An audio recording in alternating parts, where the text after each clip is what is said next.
Trending star से बढ़कर कोई स्टार है ही नहीं भोजपुरी इंडस्ट्री में।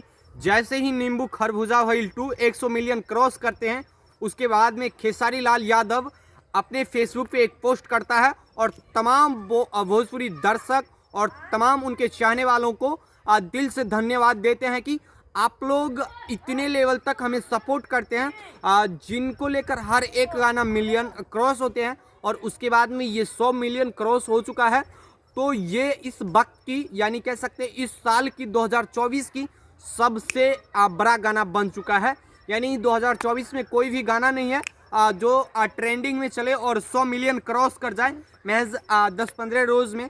और चाहे बात कर लीजिए पावर स्टार, घंटा के स्टार, चाहे बात कर लीजिए राकेश मिश्रा के, वो भी घंटा का स्टार, चाहे बात कर लीजिए नील कमल सिंह के, ये तमाम खेसारी लाल यादव से आगे कभी निकल ही नहीं सकते हैं।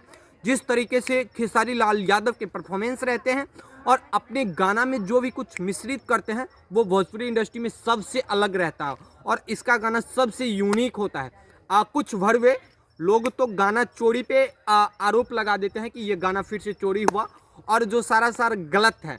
खेसारी लाल यादव कभी भी छोटे स्टार को पैसे की या भूखे मरने तक की सोच ही नहीं सकता है और वो अपने लेवल से उस लेवल तक तैयारी करते हैं जिससे उसका गाना मिलियन में क्रॉस होता है।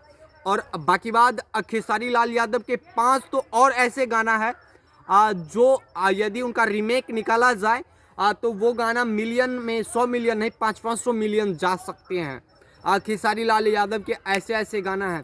सबसे पहले 1 नंबर में ये गाना सुन लीजिए, इसका भी आज रीमेक निकाला जाए तो ये गाना भी 100 मिलियन क्रॉस हो जाएंगे। उसके बाद में 4-5 ऐसे गाने और हैं जो हमेशा से 100 मिलियन क्रॉस तो इजीली कर जाएंगे। चाहे सानिया मिर्जा वाले गाना सुन लीजिए, और ये सब गाने जैसे ही निकालेंगे उसके बाद में 100 मिलियन क्रॉस होंगे, ये गारंटी के साथ में मैं कह सकता हूँ। तो इस वीडियो में इतना ही साथियों, मिलते हैं अगली वीडियो में, तब तक के लिए जय हिंद। खेसारी लाल यादव को आप लोग किस तरीके से सपोर्ट करते हैं ज़रूर बताएगा। जय हिंद।